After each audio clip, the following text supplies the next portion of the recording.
അവിടേക്ക് നോക്കിയ അമ്മു ഞെട്ടലോടെ അതിലുപരി അവിശ്വാസത്തോടെ അവനെ നോക്കി. പാരീസ്, ഇച്ചേ, ഇത് സത്യമാണോ?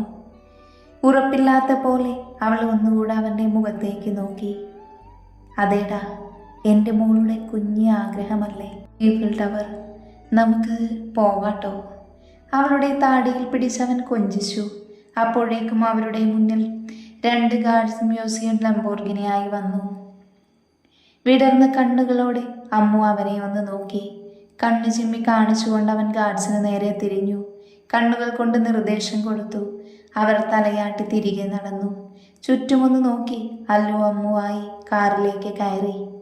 അവരവിടുന്ന് മാറിയ നിമിഷം എൻട്രൻസ് ഭാഗത്ത് നിന്നിരുന്ന ഒരാൾ ഫോൺ ചെവിയിലേക്ക് വെച്ചു. Information is right, Alan David, the devil king back. വല്ലാത്തൊരു ഭാവത്തോടെ പറഞ്ഞുകൊണ്ട് അയാൾ ഫോൺ കട്ട് ചെയ്തു. കുറച്ചു നേരത്തിന് ശേഷം അവൻ റെസിഡൻസിലേക്ക് കയറ്റി. ആകാശം തട്ടുമാതിരി നിൽക്കുന്ന ആ വലിയ ബിൽഡിംഗ് കൗതുകത്തോടെ നോക്കി. ഇടയ്ക്ക് ബിസിനസ് മീറ്റിങ്ങിന് വരുന്നത് കൊണ്ട് തന്നെ തിരക്കൊന്നുമില്ലാതെ അല്ലു അമ്മുവായി അവൻ്റെ റൂമിലേക്ക് പോയി. അമ്മു അവിടെ ആകെ കണ്ണോടിച്ചു. റെഡ് ആൻഡ് ബ്ലാക്ക് തീമാണ് റൂം. Simple but elegant. ഇഷ്ടമായോ എൻ്റെ കുഞ്ഞു വാവയ്ക്ക്? പുറകിൽ നിന്നും അമ്മുവിനെ ചുറ്റിപ്പിടിച്ചുകൊണ്ട് അവൻ ചോദിച്ചു. നല്ലോണം ഇഷ്ടമായി. അവൻ്റെ കൈക്കുള്ളിൽ പതുങ്ങിക്കൊണ്ട് അവൾ മറുപടി പറഞ്ഞു. കുറച്ചു നേരം അങ്ങനെ നിന്നതിനു ശേഷം അവളിൽ നിന്നും അടർന്നു മാറിയവൻ. മോള് ബാഗിൽ നിന്നും ഡ്രസ്സ് എടുത്ത് വെക്ക്. ഹീറ്ററിൽ ചെറു ചൂടുവെള്ളം വരുന്ന രീതിയിൽ അഡ്ജസ്റ്റ് ചെയ്ത് വെച്ചിട്ടുണ്ട്. അമ്മൂസ് പോയി ഫ്രഷാവ്. അപ്പോഴേക്കും ഇച്ച 1-2 കോള് ചെയ്തിട്ട് വരാം. അവളുടെ താടിത്തുമ്പിൽ ചുണ്ടി ചേർത്തവൻ പറഞ്ഞു. ചിരിയോടെ തലയാട്ടി അമ്മു ബാഗിൽ നിന്നും അവനെടുത്തു കൊടുത്ത സ്കേർട്ടും ടോപ്പും എടുത്ത് ഫ്രഷാവാൻ പോയി. അത് നോക്കി നിന്ന് അവൻ തെല്ലൊരു നിമിഷത്തിനു ശേഷം ഫോൺ ചെവിയിലേക്ക് ചേർക്കുമ്പോൾ അവൻ്റെ മുഖം വന്യമായി. മറുഭാഗത്ത് ഫോൺ എടുത്ത് തോന്നിയപ്പോൾ, സെക്യൂരിറ്റി ടീം അലേർട്ടായിരിക്കുക. എൻ്റെ വരവ് അവർ അറിഞ്ഞതുകൊണ്ട് ഏത് നിമിഷം വേണമെങ്കിലും സഡൻ അറ്റാക്ക് പ്രതീക്ഷിക്കാം. Don't care about my self, but ഇപ്പോൾ എൻ്റെ കൂടെ എൻ്റെ കുഞ്ഞുകൂടെ ഉണ്ട്, എൻ്റെ ഒപ്പം. സോ മാക്സിമം എല്ലാം ബ്ലോക്ക് ചെയ്യണം. എനിക്കെൻ്റെ പെണ്ണിൻ്റെ ഹാപ്പിനെസ് മാത്രമാണ് പ്രധാനം. Be careful. Security guards must be alert. Okay. അപ്പോഴേക്കും അമ്മു ഫ്രഷായി ഇറങ്ങി. എന്നാൽ വിറച്ചു നിൽക്കുന്ന അമ്മുവിനെ കാണി അവൻ്റെ കണ്ണുകൾ ചുരുങ്ങി. കുഞ്ഞാ, അതും വിളിച്ചുകൊണ്ട് അവൻ അവളുടെ കവിളിൽ കൈ ചേർത്തു. അടുത്ത നിമിഷം കൈ പിൻവലിച്ച് അവളെ കൂർപ്പിച്ചു നോക്കി. അവൻ്റെ കൂർത്ത നോട്ടം കാണി അമ്മു അവനെ നോക്കി ചിരിച്ചു കാണിച്ചു. ചിരിച്ചു മയക്കലടി പെണ്ണെ, നിന്നോട് ഞാൻ ഹീറ്റർ ഓണാക്കിയിട്ടുണ്ടെന്ന് പറഞ്ഞിട്ട് ദേ പോയി പച്ചവെള്ളത്തിൽ കുളിച്ചേക്കുന്നു. നിന്നെ ഞാൻ എന്താ ചെയ്യുക കുഞ്ഞ? കുരുത്തക്കേട് കുറച്ച് കൂടുന്നുണ്ട് നിനക്ക്. അവളെ കൂർപ്പിച്ചു നോക്കി അവൻ പറഞ്ഞു. എനിക്ക് തണുക്കുന്നു ഇച്ചാ. വിറച്ചു ഒപ്പം ചിണുങ്ങിക്കൊണ്ട് അവൾ മറുപടി പറഞ്ഞു. വാ. 2 കൈയും അവൾക്ക് നേരെ നീട്ടി അവൻ വിളിച്ചു. കേൾക്കേണ്ട താമസം കള്ളച്ചിരിയോടെ അമ്മു അവൻ്റെ നെഞ്ചിൽ പറ്റെ പതുങ്ങി. ഇച്ചയുടെ നെഞ്ചിലെ എപ്പോഴും ചെറു ചൂട് കാണും, വാത്സല്യത്തിൻ്റെ, സ്നേഹത്തിൻ്റെ. അതും ഓർത്തുകൊണ്ട് അവനെ തല ഉയർത്തി നോക്കി വീണ്ടും അവൻ്റെ നെഞ്ചിലേക്ക് പതുങ്ങി. പക്ഷെ എന്നോട് പ്രണയം കാണുമോ? പാറു അമ്മ പറഞ്ഞു കേട്ടിട്ടുണ്ട്. താലിബന്ധം അതിലൊക്കെ വില കൽപ്പിക്കുന്ന ആളാണെന്ന്. ഞാൻ ഇച്ചയുടെ കസിനായതുകൊണ്ടാവുമോ എന്നോട് വാത്സല്യം? പക്ഷെ പലപ്പോഴും ആ കണ്ണുകളിൽ തെളിഞ്ഞു നിൽക്കുന്നത് പ്രണയമാണോ? ചിന്തകൾ അതിർ കടന്നു എന്ന് തോന്നിയപ്പോൾ അമ്മു തലയൊന്ന് കുടഞ്ഞുകൊണ്ട് അവനെ മുറുക്കെ പിടിച്ചു. കൂടുതലൊന്നും വേണ്ട, എന്നും ഇതുപോലെ ഈ നെഞ്ചോട് ചേർന്ന് നിൽക്കാനുള്ള ഭാഗ്യം മാത്രം മതി എനിക്ക്. എൻ്റെ കുഞ്ഞൂസിൻ്റെ വിറയലൊക്കെ മാറിയല്ലോ. അമ്മുവിൻ്റെ നെറുകയിൽ തലോടിക്കൊണ്ടവൻ പറഞ്ഞു. അപ്പോൾ മോൾ കുറച്ചു നേരം കിടന്നു. ഇച്ച ഫ്രഷായി വരാവേ. നമുക്ക് നാളെ ഇവിടെയൊക്കെ ചുറ്റി കാണാട്ടോ. ഓക്കെ ഇച്ചേ. അല്ലു ഫ്രഷായി ഇറങ്ങിയപ്പോഴേക്കും അമ്മ ഉറക്കം പിടിച്ചു തുടങ്ങിയിരുന്നു. എങ്കിലും കഷ്ടപ്പെട്ട് കണ്ണു വലിച്ചു തുറക്കുന്നുണ്ട്. അവൻ്റെ കൈക്കുള്ളിൽ കിടക്കാൻ വേണ്ടിയാണ് പെണ്ണ്. അതറിയാവുന്നത് കൊണ്ട് തന്നെ അല്ലു അവളുടെ അടുത്തേക്ക് ചെന്ന് പതിയെ അവളെ തൻ്റെ കൈക്കുള്ളിൽ ചേർത്ത് പൊതിഞ്ഞു പിടിച്ചു. അവനും കിടന്നു. രാവിലെ എഴുന്നേറ്റപ്പോൾ മുതൽ അമ്മ ഒത്തിരി ആകാംക്ഷയിലാണ്. അമ്മുവിൻ്റെ ഒത്തിരി നാളായുള്ള ആഗ്രഹമായിരുന്നു ഏഫൽ ടവർ കാണുക എന്നത്. എന്നോ ഒരിക്കൽ വായിച്ച് മനസ്സിൽ പതിഞ്ഞ ചിത്രം കുറച്ച് നിമിഷത്തിനുള്ളിൽ അത് കൺമുന്നിൽ കാണാൻ കഴിയുന്നതിൻ്റെ എക്സൈറ്റ്മെൻറ്റിലാണ് പുള്ളി. രാവിലെ തന്നെ 2 വീട്ടിലും വിളിച്ച് ആവേശത്തോടെ സംസാരിച്ചിട്ടുള്ള നിൽപ്പാണ്. പോകാം അമ്മൂട്ടാ. പോവാലോ, ഞാൻ റെഡി. അമ്മുവിൻ്റെ കവളിൽ ചെറുതായി പിടിച്ചു വലിച്ച് കൂടെ ഒരു കുഞ്ഞു ചുംബനം നൽകിക്കൊണ്ട് അവളെ പൊതിഞ്ഞു പിടിച്ചവൻ പാർക്കിങ്ങിലേക്ക് നടന്നു. അവർക്ക് കുറച്ച് പിന്നിൽ അലൻ്റെ സീക്രട്ട് ഗാർഡ് ഹെഡും ഉണ്ടായിരുന്നു. അവർ ആദ്യം പോയത് ഏബിൾ ടവറിലേക്കാണ്. അത് കാണി അമ്മുവിൻ്റെ മിഴികൾ വിടർന്നു. സന്തോഷത്തോടെ അവൾ അല്ലുവിനെ ഒന്ന് നോക്കി. ഒരു കൊച്ചു കുരുന്നിൻ്റെ നിഷ്കളങ്കമായ മുഖമായിരുന്നു അവൾക്കപ്പോൾ. അവളുടെ സന്തോഷം കാണി തൻ്റെ ഹൃദയവും സന്തോഷിക്കുന്നത് അവൻ അറിയുന്നുണ്ടായിരുന്നു. കുറച്ചധികം സമയം അവിടെ അവർ ചിലവഴിച്ചു. വിസ്മയകരമായ രൂപകൽപ്പന 1859 പാരീസിലെ എക്സ്പ്ലോസിവ് യൂണിവേഴ്സിറ്റി വേണ്ടിയാണ് ഏഫൽ ടവർ രൂപകൽപ്പന ചെയ്തത്. നിലവിൽ പാരീസിലെ ഏറ്റവും പ്രശസ്ത ചിഹ്നമാണിത്. അങ്ങനെ അവർ ചുറ്റിക്കറങ്ങി ലഞ്ച് കഴിക്കാൻ സമയമായി. അല്ലു അവന് പരിചയമുള്ളൊരു റെസ്റ്റോറൻറ്റിലേക്ക് കാറ് കയറ്റി.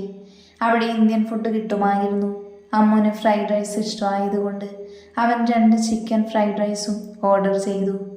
ഡെസേർട്ടായി 2 സ്പാനിഷ് ഡിലൈറ്റും റൈസ് പകുതി മാത്രമേ അമ്മു കഴിച്ചുള്ളൂ. ബാക്കി അല്ലുവിനെ സോപ്പിട്ട് ബാക്കി അവനെ കൊണ്ട് കഴിപ്പിച്ചു.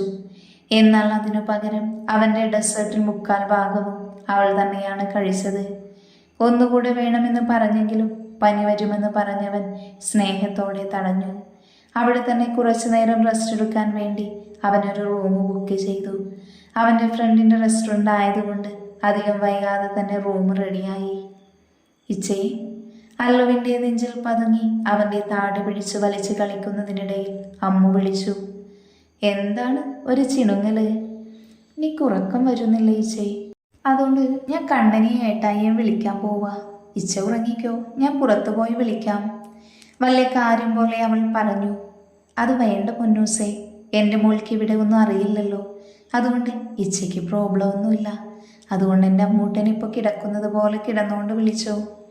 അവളുടെ നെറുകയിൽ തലോടി അവൻ കണ്ണന് ഡയൽ ചെയ്ത് അവൾക്ക് കൊടുത്തു. അവൻ്റെ കൈക്കുള്ളിൽ കിടന്നുകൊണ്ട് തന്നെ അവൾ സംസാരിച്ചു. കോൺഫറൻസ് കോള് റോണി ഓഫീസിലും കണ്ണൻ വീട്ടിലുമായതുകൊണ്ടാണ് കോൺഫറൻസ് കോൾ ചെയ്തത്. ഡി ചപ്രത്തലച്ചി, ഏട്ടായി, ദേ കണ്ണ, എൻ്റെ കയ്യിൽ നിന്നും കിട്ടും നിനക്ക്. അങ്ങനെ പറഞ്ഞു കൊടുക്കൻ്റെ ഏട്ടായി.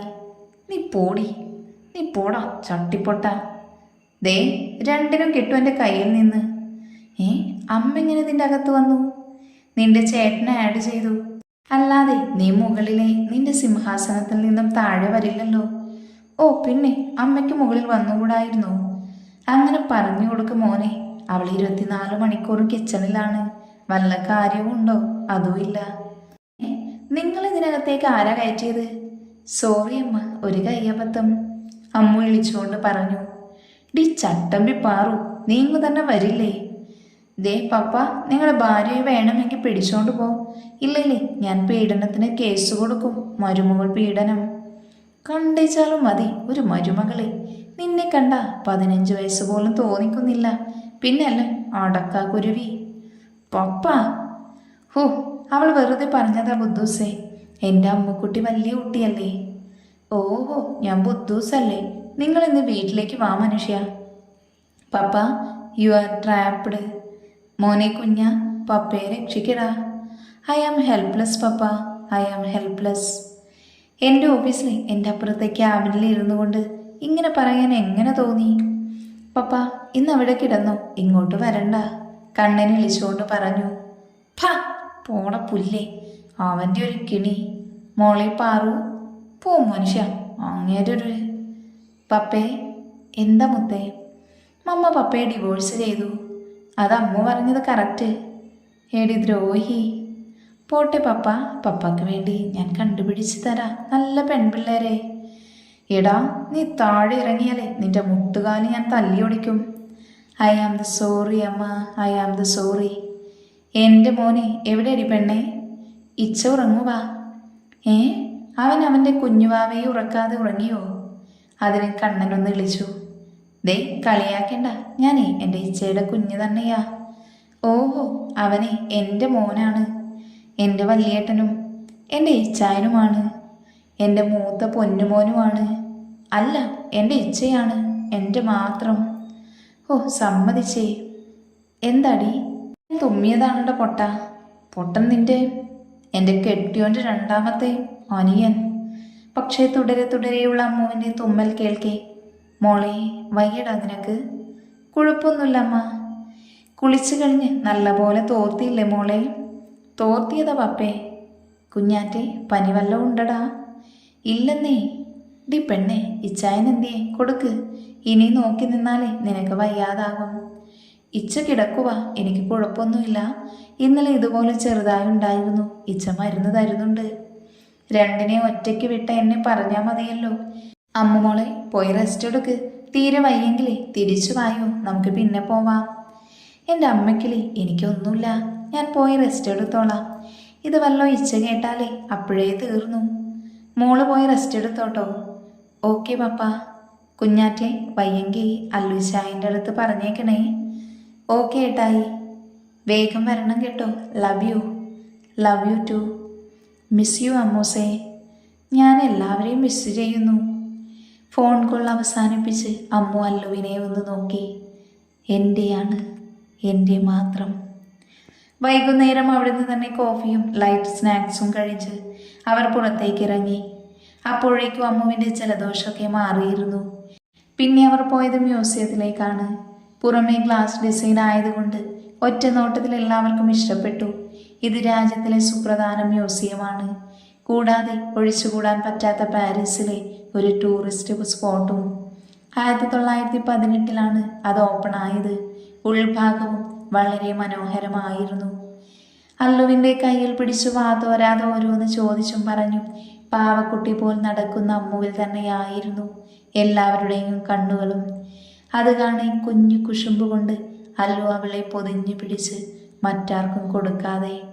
അങ്ങനെ ഓരോ കാഴ്ചകളും അമ്മു വിടർന്ന കണ്ണുകളാലെ കണ്ടു. രാത്രിയുടെ ഭംഗിയും കൂടാതെ ട്രാഫിക് ജാമും എല്ലാം കൊണ്ടും വല്ലാത്തൊരു ഭംഗിയായിരുന്നു അതിൽ. അങ്ങനെ ബാക്കിയുള്ള സ്ഥലങ്ങൾ പോകാൻ ഫ്രഞ്ച് ഗവൺമെന്റ് പെർമിഷൻ വേണമായിരുന്നു.